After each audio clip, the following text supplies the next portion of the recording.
This program contains graphic material, including offensive language. Viewer discretion is advised. It was just about killing, killing, killing. No Miami gang is more violent. You might get your head blown for an ounce of coke. Or more brutal. There was a point where you could not bump into me without me hurling a blow. You couldn't look at me funny. They get pleasure in talking about how someone's mother watched their kid die, and how funny that is. They're proud of their Haitian heritage, but their cruelty has no limits.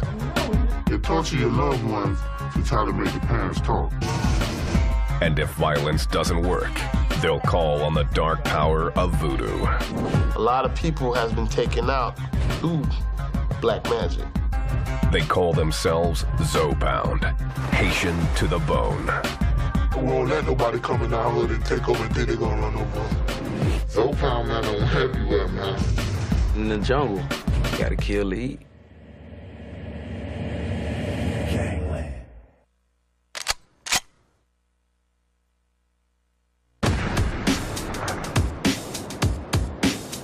Miami.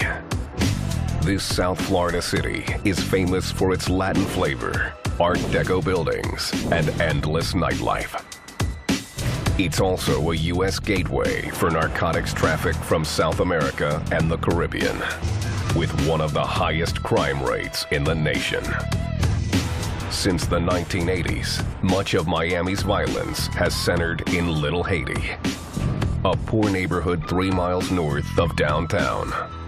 I mean, it's not a neighborhood you would want to raise your child in. I mean, you know, every day you're hearing gunshots around, people getting killed.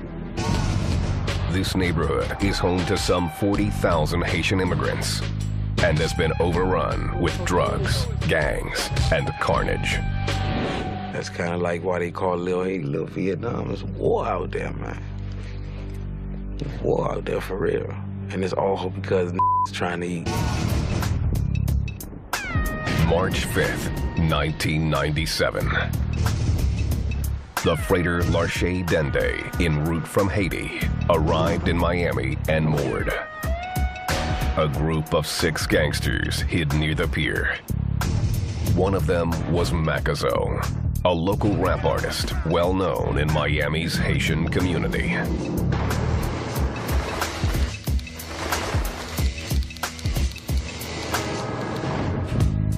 He was also known to be a leader of one of Miami's most feared gangs, Zopound.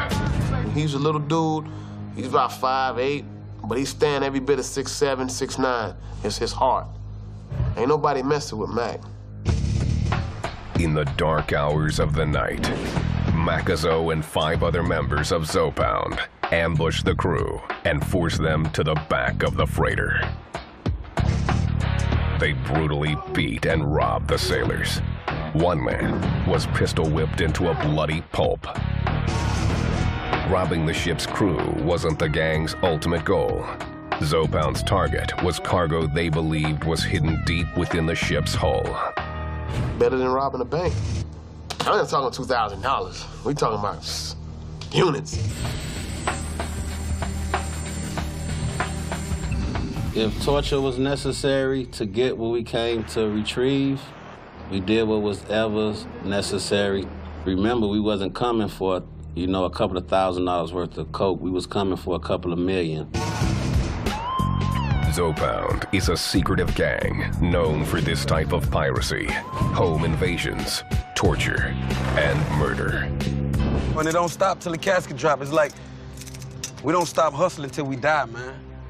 It's something that like we believe in. This Zopound member, Blind, has been in a gang since 1987.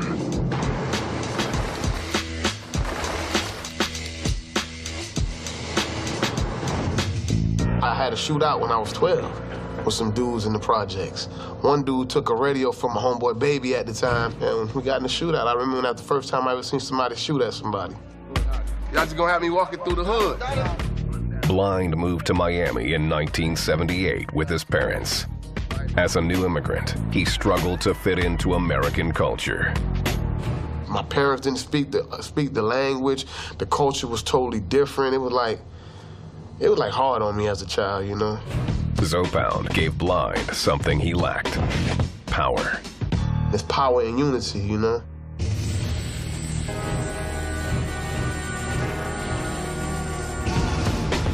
There's also power in secrecy. Zopound is mysterious by nature. Most members won't admit to being part of a gang and claim to be a movement promoting Haitian pride. Call it what you want.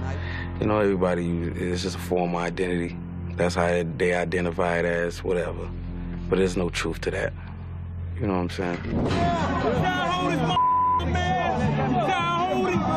They label us a gang for coming together for something positive, for a movement to help the people. I mean, I know where I stand. I know I'm not a part of no gang.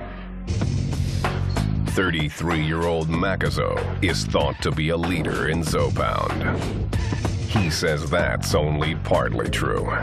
And I won't say Zopound has no leader, because really all of us are leaders. We all are leaders in our own way.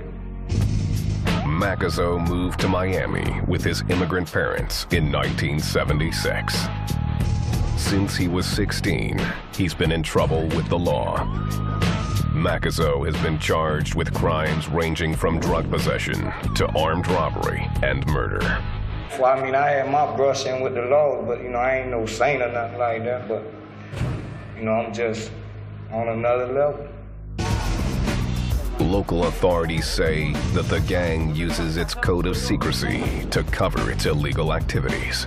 If they feel like they've been investigated or looked at, they'll change their names. It's not like you get in California, New York, where once you're part of this gang, you're in that gang for life. Their secret culture means even the gang members have conflicting stories about the meaning of Zopound's name. Kenny K, a Zopound member who grew up in Little Haiti, says it's about ethnic pride. The word Zo, you know, it was a slang in our hood for Haitians. Zo in Creole really mean bone. They were saying we had hard bones. You know, so we took that, being proud to be Haitian. Jean is one of Zopound's founders and gives a more explicit definition. And excuse my vernacular, but if you're called Zo, then you're called the Haitian big tough. You got Haitians with a pound of drugs, and that's how you got him, Zopound. Jean asked to have his identity concealed. The son of Haitian immigrants, he says he started Zopound in 1990. Unlike other members, he denies that it's anything other than a criminal organization. That was not no Haitian movement. It was a lick.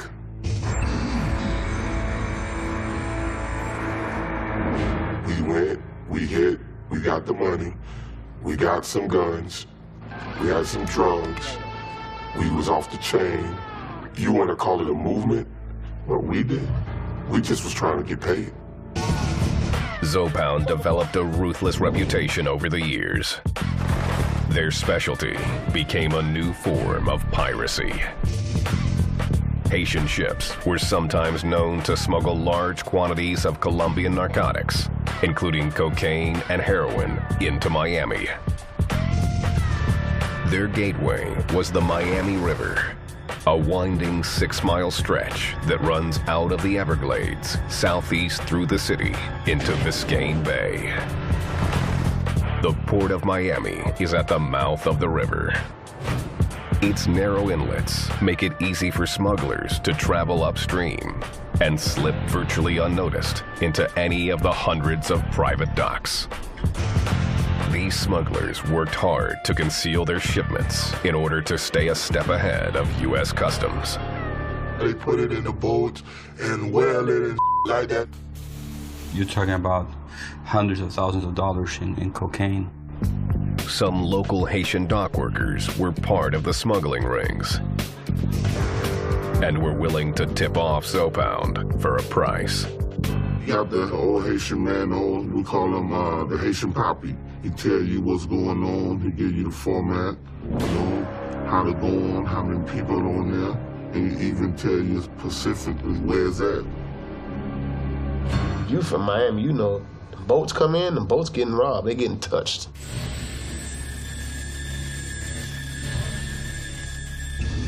That was a normal occurrence, I mean, on the ports. The boats were easy marks, and the robberies were rarely reported. Who's going to call the police and say, well, I've been ripped off for, a ton of cocaine or 1,000 pounds of cocaine? In the late 1990s, Miami police realized what was going on and began to crack down. They confiscated nearly 1,300 pounds of cocaine from one freighter alone. The increased police scrutiny made Zopound even more secretive and ruthlessly violent. One of the things with the boat invasions were they were killing the people on the boat so that there would be no witnesses. When Macazo and the other Zopound members raided the Larche Dende on the night of March 5th, 1997, they were hoping to hit the jackpot. The perfect robbery had one problem, though. The ship's captain was unaccounted for. Miami. Many call it the capital of Latin America and the Caribbean. Some 100,000 Haitians call the city home. Zopound, one of the city's most notorious gangs, was started by Haitian immigrants steeped in a culture of violence. There was no rules when we was dealing with, there's no rules in war. These immigrants are refugees from the poverty, disease, and repression of their native country. Haiti is the poorest country in the Western Hemisphere. Some 80% of its people live below the poverty line. Barely half its population is literate. And the national AIDS rate is the highest in the West, up to 13% in some areas.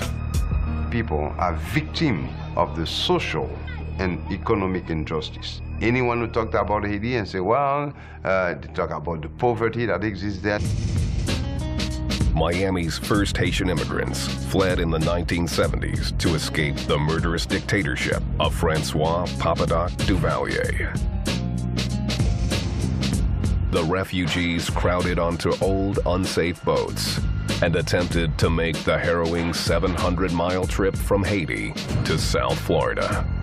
There were successive boatloads of refugees arriving here, fleeing the country, fleeing the brutality, fleeing the uncertainty, feeling the political repression. Those who didn't drown or weren't turned back by the U.S. Coast Guard settled mainly in the Miami metro area. They ended up in low-income neighborhoods, including what would become Little Haiti. Out of all the immigrants, I guess society pushed us to the lowest of the low. In the early 80s, most Haitian immigrants were unskilled laborers who had to work 2 or more jobs just to meet basic family needs. I mean, it was rough on them, minimum wage, struggling to keep food on the table, pay rent, sometime behind on rent. You know, it was rough. I ain't had too much money and we was living like in a little shack, you know what I'm saying? Red Eyes joined Zopound while in his early teens.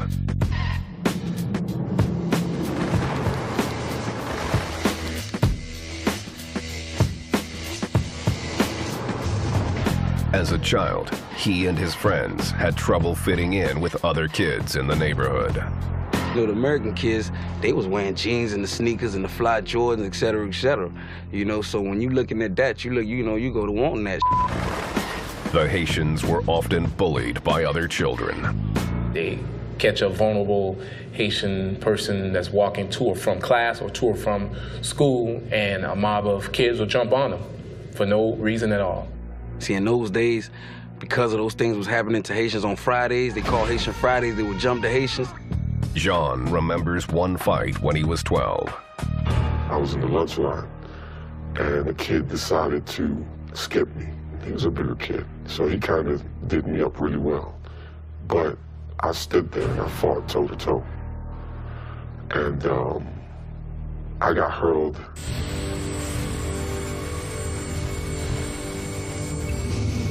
I mean, I was called Haitian, stank, cat eater, everything under the sun. Jean and his friends realized they were tougher together than alone.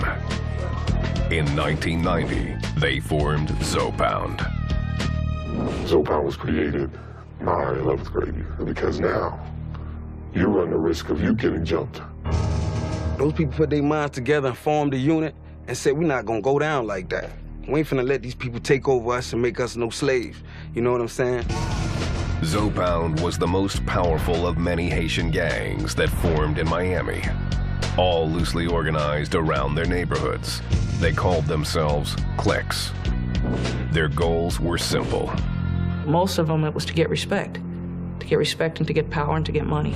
Money brings power also, you know what I'm saying? And that's what we was about, getting money. Zopound figured out a surefire way to get that money: selling narcotics.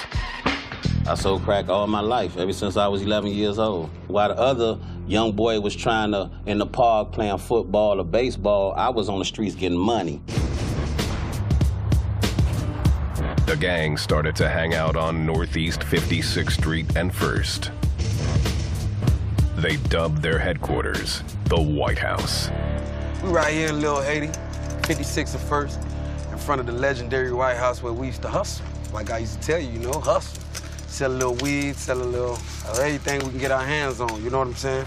See, when you want to come find Zopound, come to the White House. You got any problem with Zopound? Come to the White House. Anything that went place in Little Haiti before it went down, they had to come to the White House. Plain and simple. Believe that. We was young, fresh, swagged out. You know, we had our donks.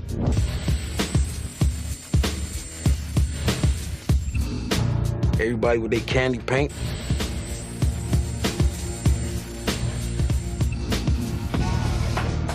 In Haiti, Francois Duvalier's dictatorship had ended with a violent overthrow. By 1990, the country was a democracy and had elected a president, Jean-Bertrand Aristide. Then, in 1991, a military coup drove him out, and a second wave of Haitian immigrants flooded Miami. Many didn't speak English and had to rely on their children to translate. The person that was doing your translating were the kids. And they only told their parents what they wanted to tell them. The children soon realized they were in control. Some joined Zopound, which was turning from a group of dealers and thieves into hardcore gangsters. We had muscle to do whatever we wanted to do in the hood.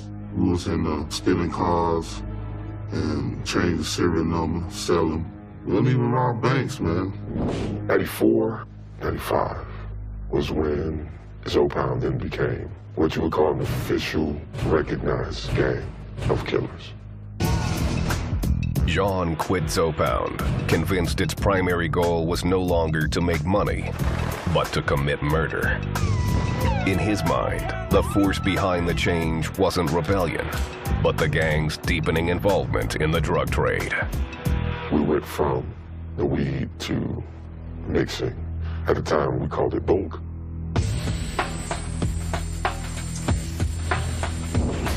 By 1997, Zopound had a favored method of getting drugs: pirating boats that smuggled Colombian cocaine.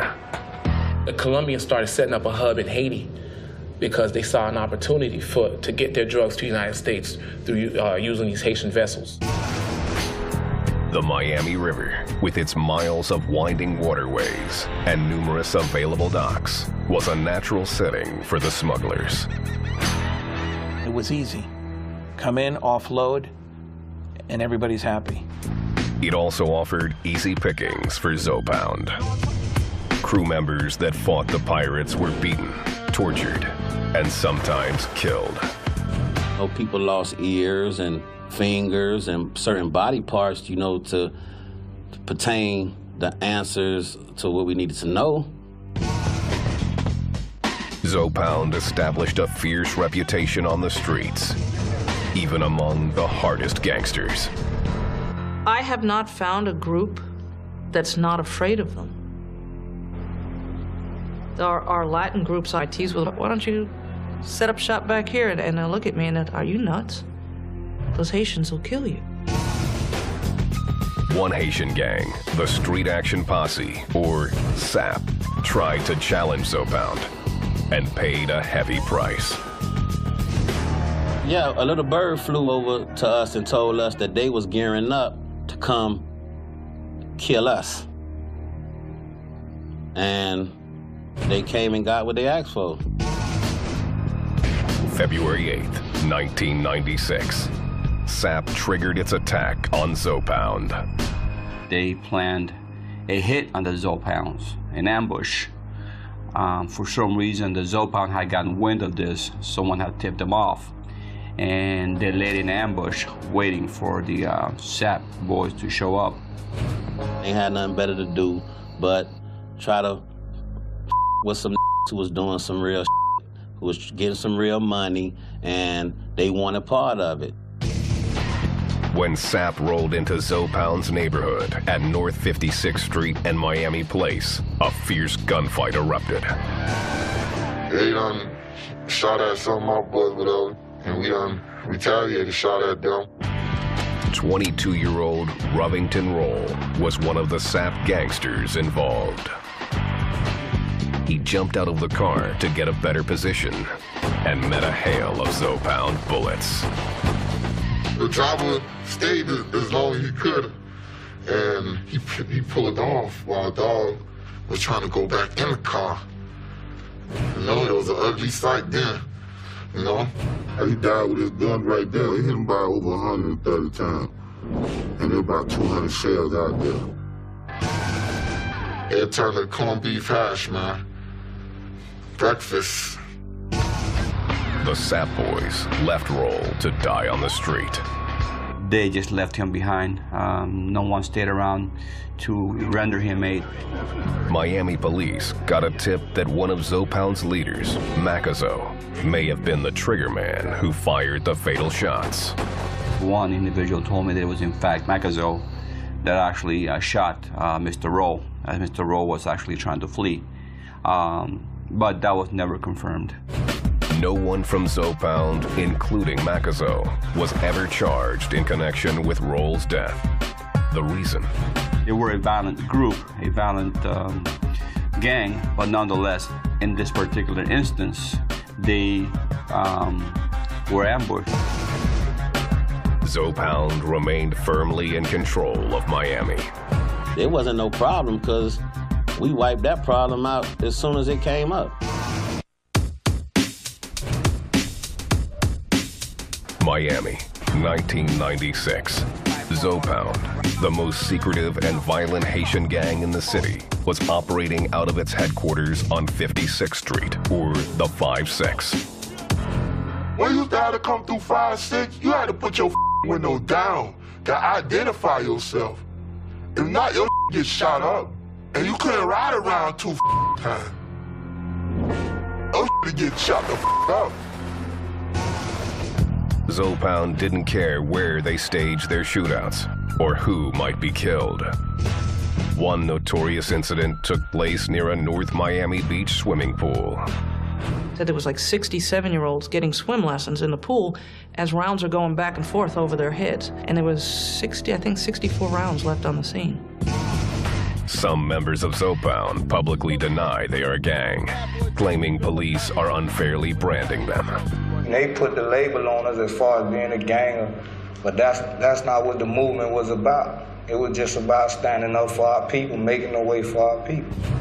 As part of its culture of secrecy, Zopound has a long history of shunning traditional gang behavior. We don't believe in throwing up no retarded gang signs. That's retarded. There are no beat-ins for new members or mandatory tattoos. It's not like, you know, with the crowns and the pitchforks and the bunnies and the champagne glasses. They don't do that. The only colors they fly are the colors of Haiti. We don't have no colors. A lot of my friends, they like to represent their Haitian flag that represent their country. This is what we represent. This is what all of it mean right here. This flag said right here, La Union fait la force, which means when you unite, when you click up, join up as one, that's powerful. Zopound says what holds the clique together is the special bond among its members. While some have more power than others, there is no one leader. It's unity, it's family, it ain't no boss. Everybody their own boss. You feel me? It's like, you got something, you got something, you got something, I got something. To Zopound, putting in work is all that matters if you want to make a name for yourself. For the new people coming, you want to work. Everybody want to hustle. Everybody wants some kind of income.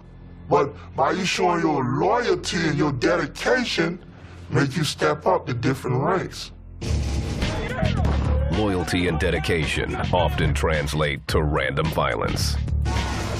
One of the gang's preferred methods of payback, drive-bys. They called it riding. Riding meant you go out to look for people to kill.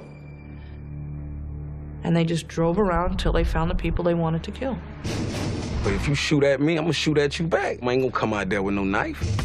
Zopound drive-bys feature a barrage of shells, designed to make a statement as much as to kill. All day gunplay. And I just been seeing police come picking up shells of bullets. And not one bucket, not two buckets, but 3 filled buckets with none but shells. Everybody, including the driver, has a gun. Everybody has to shoot. Everybody has to empty their gun. That makes everybody just as guilty. The gang stocks a huge cache of automatic weapons, including choppers.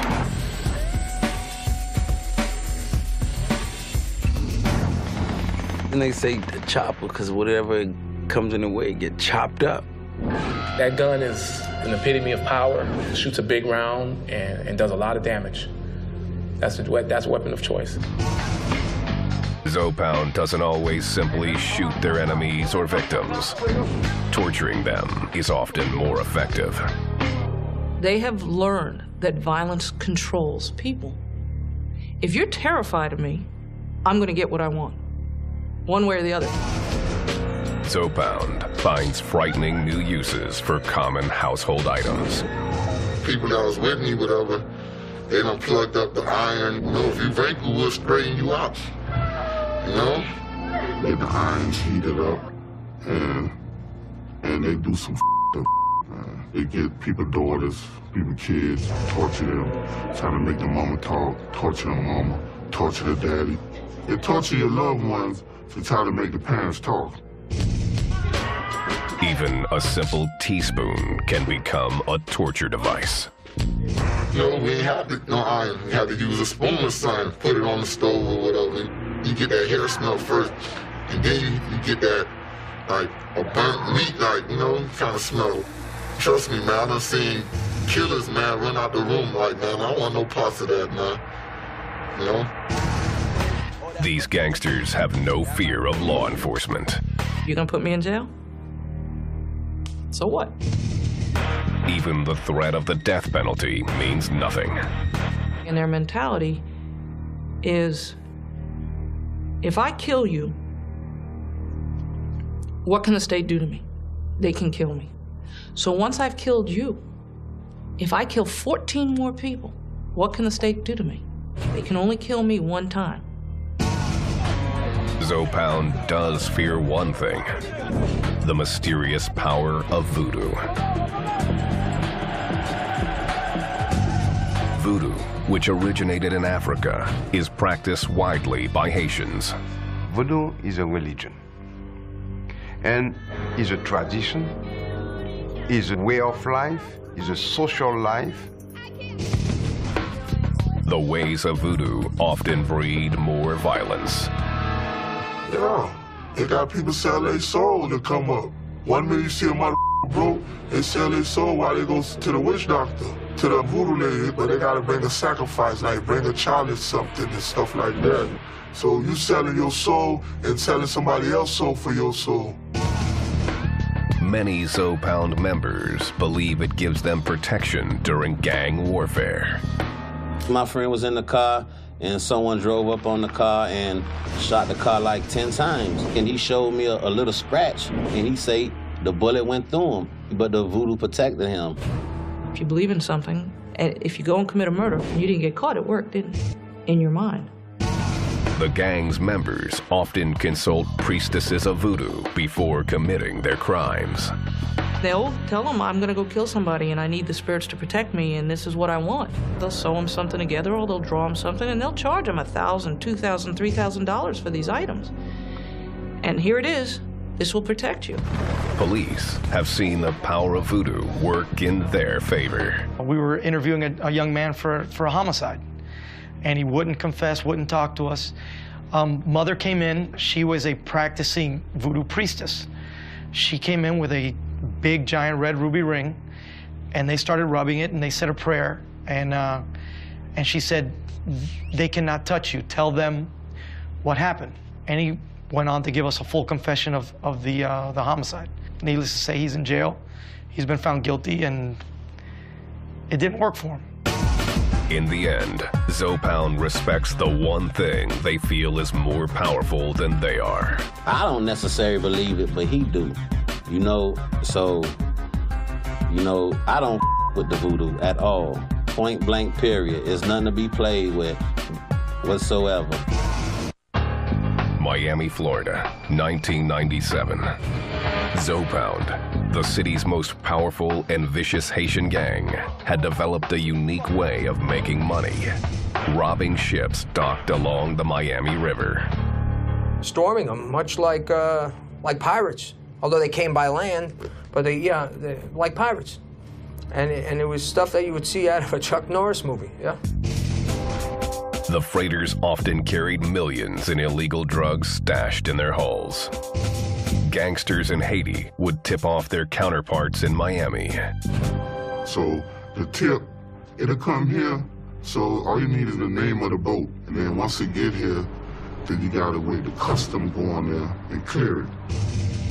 One boat, I know they hit for about 300 keys. That was the big lick. The street value of these hauls often ran into 7 figures. Millions of dollars, man. It's motherfuckers, man, done. Like I say, you could wake up with $5 in your pocket and go to sleep with 2-3 million, or maybe more. That's the kind of score Zopound was hoping for when it ambushed the freighter L'Arche Dende on March 5th.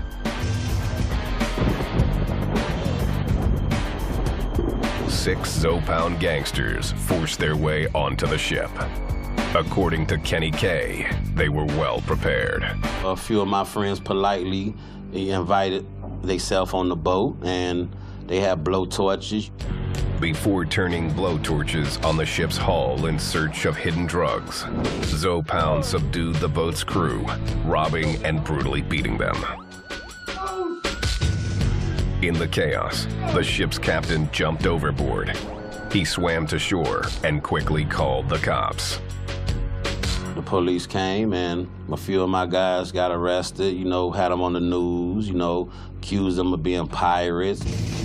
The Miami police caught a big break that night. One of the men they arrested turned out to be one of Zopound's leaders, Macazo. He was caught as he was fleeing. He caught quite a few charges from what stemmed on that boat invasion.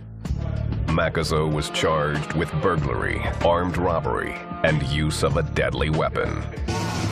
But even with Macazo in jail, the terror on the docks continued.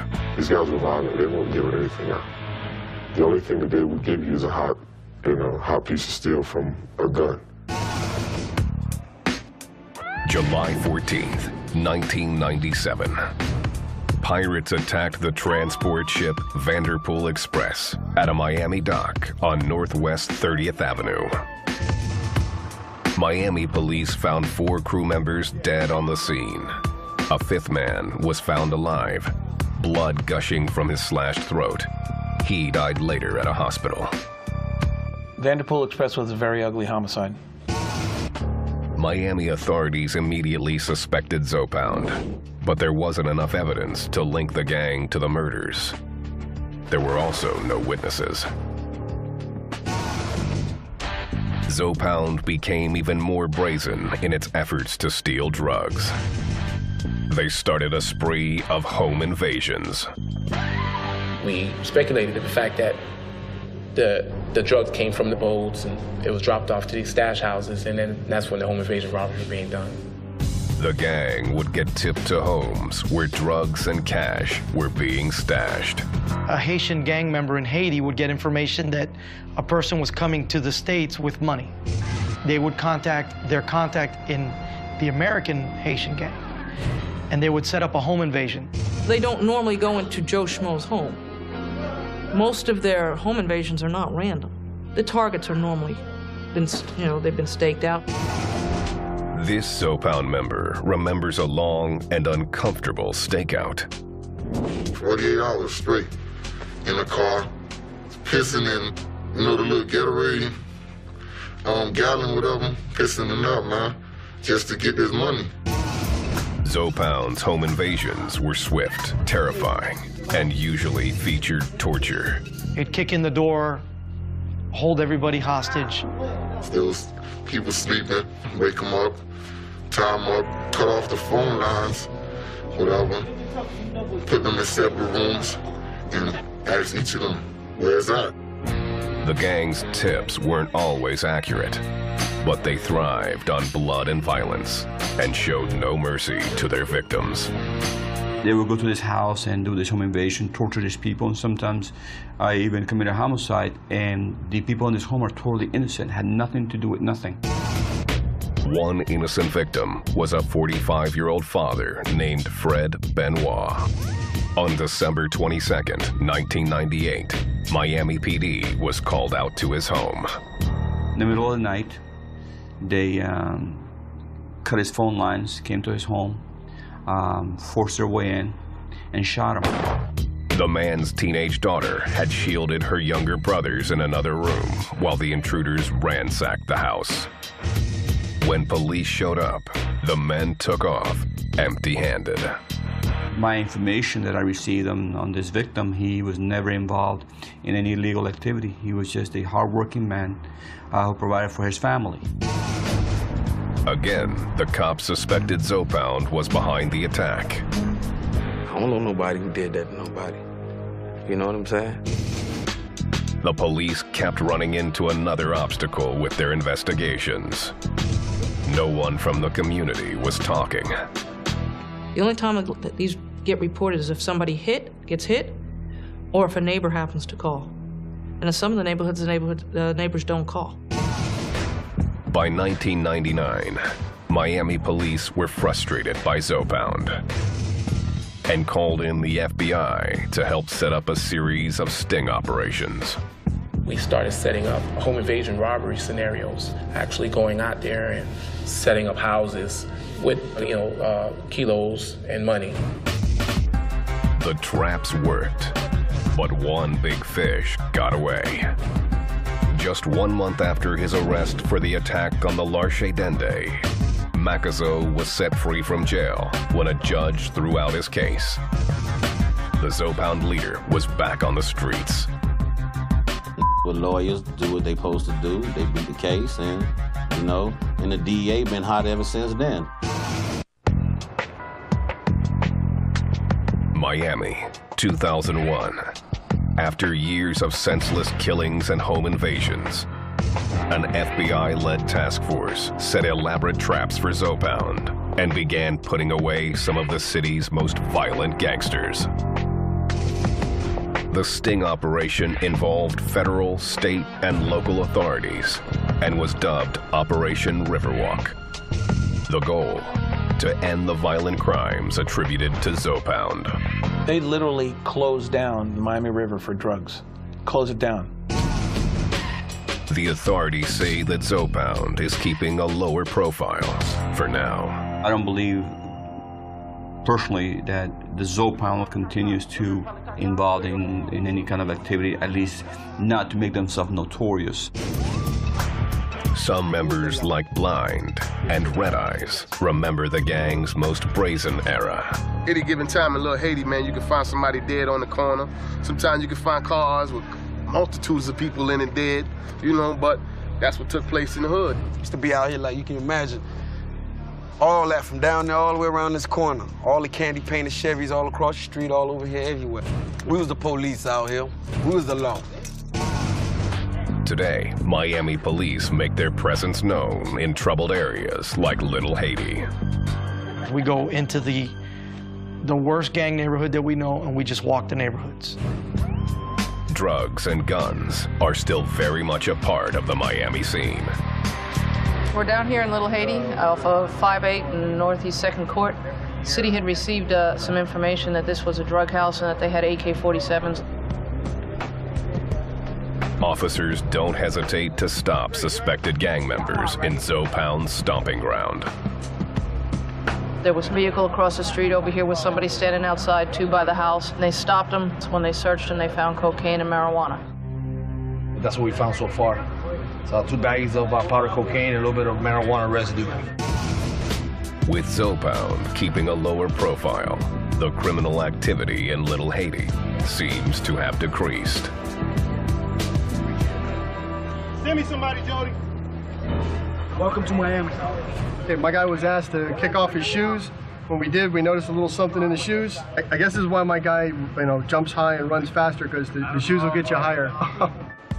This type of aggressive law enforcement may have lessened Zopound's dominance of Miami. But that doesn't mean the gang is no longer a threat. It's still suspected that they're maintaining the importing and exporting of narcotics that they always have. Zopound has expanded outside of Miami into other parts of Florida and beyond. They shifted north, by and large. And we just have to keep an eye out and an ear open for the fact if they start mobilizing again and start picking up back in the city. Mickey's not safe anymore. Mickey Mouse, they're taking up over Orlando. My guys are getting arrested in Georgia, in Alabama, in New York. They go where their business takes them. No, y'all saw that YouTube. I told you, Zopound ain't local, we nationwide. The gang's founders also say Zopound has expanded to more legitimate pursuits, including music. Got a hot new album coming out pretty soon. Look forward to that. My chain glow like a red-nosed reindeer. I can poke rosé on the floor. Ain't a thing here. Red Eyes now has a rap career and has recorded with some of the biggest stars in hip-hop, including Lil Wayne. Blind runs a music label called Zopound Entertainment. We in the entertainment industry now, and we all over. We trying to do internet. We trying to do movies. We into making money now, real money, legal money.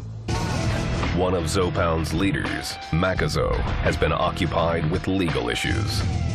Though the charges associated with the Larche Dende raid were dropped, he found himself in the slammer again. This time, it was for attempted murder in a drive-by shootout just north of Little Haiti. He was convicted and sentenced to life a year later. Macazo and his lawyers are seeking a new trial. I will be back out there. Just not a lay down type. This is a situation where I gotta fight. I'm fighting for my life. His boys claim he was set up and wear Free Macazo shirts in his honor. Mac was railroaded. He's the most notable face of Zopound. So that's how Mac got caught up in his situation, and that's why we have Free Macazo t-shirts, because we felt he was wrongly accused. A man out here play a big part in this music industry, trying to do positive things, and some other bullshit, they pull his name in it. It's like up how the system is, Zopound members say it's just another chapter in a life that has been misunderstood. For them, the name has and always will be about pride. Streets embrace me like I claim here. I got married to the game. If it wasn't for the streets, we wouldn't be Zopound. If it wasn't for the music, we wouldn't be Zopound. So it was one. Like, that mentality is what built us to what we are right now. To be a Zopound, man, that's one of the realest things to be. One of the realest.